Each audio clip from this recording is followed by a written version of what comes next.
Әтештер мен тауықтар жайлы қызықты мәліметтер. Әтеш мойнын созбаса, дауыс шығарып шақыра алмайды.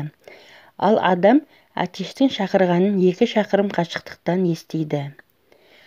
Жұмыртқа түсінің ақ немесе қоңырлығы оны тапқан тауықтың түсіне байланысты екен. Ақ тауық негізінен ақ жұмыртқа тапса, түрлі түсті тауықтардың жұмыртқасы қоңыр болып келеді. Алайда бұл жұмыртқалардың құрамы мен дәмінде ешқандай өзгешелік болмайды. Үй құстарының саны жер бетіндегі адамдардың санынан асып кетеді. Былайша айтқанда, әрбір адамға 3 құстан келеді екен. Тауықта да сезім бар дегенге сену қиын. Бірақ британиялық орнитолог Джо Эдгар үй құстарының көңіл күйінде өзгерістер болатынын анықтаған.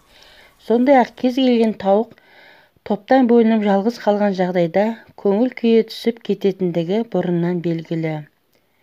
Тауықтың миындай ми жоқ деген бекер сөз екен. Шын мәнінде тауықтар мен әтештердің түйсігі өздеріне қажетті деңгейде жұмыс істейді. Олардың миы 100-ден астам түрдің басқа тауықтардың адамдардың ерекшелік сипаттарын есте сақтай алады. Сондықтан тауықтар өзіне жақсылық яки жамандық қылған адамды ұмытпайды. Бұған қоса бұл құстар арифметикалық есеп пен геометриялық фигураларды да ажырата алатын қабілетке ие. Жабайы тауықты адамдар алғаш рет қолға біздің дәуірге дейінгі 3-2 мыңжылдықта Үндістан жерінде үйреткен. Тауықты гипноздау оңай.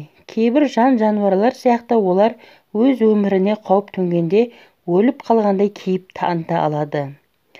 Майкл деген әтеш бассыз 1,5 жыл өмір сүргенін біреу білсе, біреу білмейді.